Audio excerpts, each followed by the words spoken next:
Bonjour tout le monde, je m'appelle Émilie et récemment ma vie a commencé à ressembler à un feuilleton télévisé. Mais commençons par le début. Au cours des 16 années de ma vie, je me suis toujours sentie assez différente de mes deux parents. Je n'ai jamais été comme n'importe qui dans la famille, ni dans mon apparence, ni dans mon comportement. Par exemple, mes deux parents étaient très bons en sport. Ma mère était pom-pom girl à l'université, donc elle est à la fois mince et musclée. Tandis que mon père a toujours été bon à tous les sports de balle, surtout au basket et au tennis. Alors que moi, je peux difficilement être considérée comme une athlète.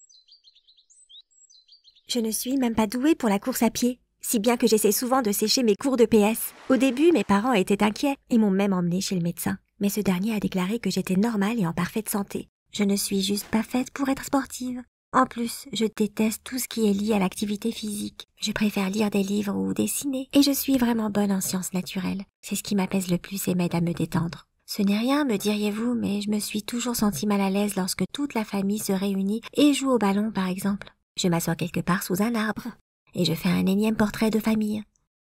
Je me sens différente de tout le monde et je ne ressemble à personne dans la famille. Tout le monde est brun aux yeux bleus avec la peau foncée. Quand ma mère bronze, elle ressemble à une vraie déesse. Et moi, je suis une blonde jouffue aux yeux gris et le premier rayon de soleil rend ma peau blanche pâteuse aussi rouge qu'une tomate. J'aime ma famille et je suis sûre qu'ils m'aiment en retour. Mais il y a des moments où j'ai l'impression de ne pas être à ma place. Je suis sûre que certains d'entre vous ont déjà ressenti la même chose au moins une fois dans leur vie. L'occasion de découvrir ce qui n'allait pas chez moi est arrivée par la poste. Ce jour-là, j'étais seule à la maison quand le facteur est passé et il avait une lettre de l'hôpital adressée à ma mère. Je ne lis jamais les lettres des autres. Mais celle-ci a vraiment attisé ma curiosité. Je me suis même dit, et si maman avait une maladie grave et ne voulait pas que je la prenne? C'est pourquoi j'ai décidé d'ouvrir soigneusement l'enveloppe dans l'espoir que personne ne le remarque. L'information qui s'y trouvait m'a mise en état de choc. La lettre disait qu'il y a 16 ans, le soir de ma naissance, l'alarme incendie s'était soudainement déclenchée dans la maternité et que cet incident avait fait paniquer l'infirmière de garde qui avait alors échangé 2 bébés, moi et une autre fille. Au début, elle avait peur de l'avouer parce qu'elle pensait qu'elle risquait de perdre son emploi. Mais maintenant que cette femme était atteinte d'une maladie en phase terminale et qu'elle était sur le point de mourir, elle avait décidé d'avouer son erreur. Lire ça m'a rendue littéralement malade. Il s'avérait que mes parents n'étaient en fait pas mes vrais parents, et cela expliquait pourquoi. J'avais toujours été le vilain petit canard de la famille. Je me suis simplement assise à lire et relire la lettre. Et je n'ai même pas remarqué que mes parents étaient rentrés. Quand je les ai vus, je n'ai rien pu faire d'autre que pleurer et courir dans ma chambre.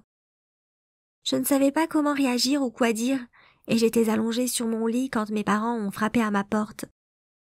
Ils avaient l'air complètement déprimés et s'inquiétaient pour moi. Mon père gardait le silence comme moi, pendant que ma mère essayait de trouver les mots pour me consoler. Elle a dit que cette terrible erreur ne changerait rien à nos relations, que j'avais toujours été et serais toujours leur fille chérie, et que je serais la seule à décider si je voulais rencontrer mon autre famille ou non.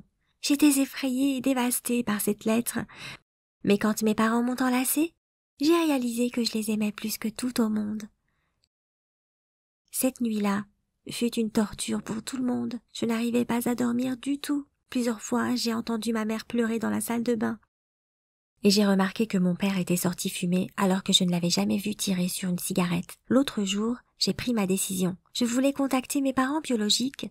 Leur adresse était aussi dans la lettre, et mon père les a appelés. Il s'est avéré qu'ils avaient également reçu la même lettre et étaient sur le point de nous contacter. Nous avons décidé de nous retrouver dans un café. J'ai repéré l'autre moi, au premier coup d'œil. Elle ressemblait à ma mère. Les mêmes cheveux et les mêmes yeux, les mêmes manières et même la façon dont elle m'a fait signe. Tout lui ressemblait. Et moi, je ressemblais davantage à mon père biologique, surtout dans l'apparence.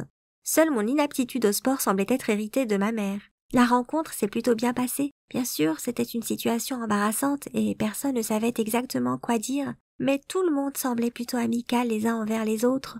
On a passé environ 1 heure ensemble dans ce café. Sur le chemin du retour, nous étions tous très silencieux. Plus tard dans la soirée, j'ai décidé de parler à mes parents. La seule chose qui m'intéressait, c'était de savoir s'ils allaient maintenant m'échanger avec leur vraie fille et me rendre à mes parents biologiques.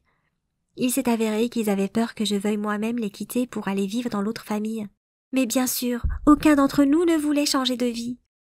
Notre famille, ou plutôt nos deux familles, ont donc vécu une période troublante, mais très intéressante. Nous devons maintenant déterminer comment nous allons vivre, ce que nous allons dire au reste de la famille et comment nous allons communiquer les uns avec les autres.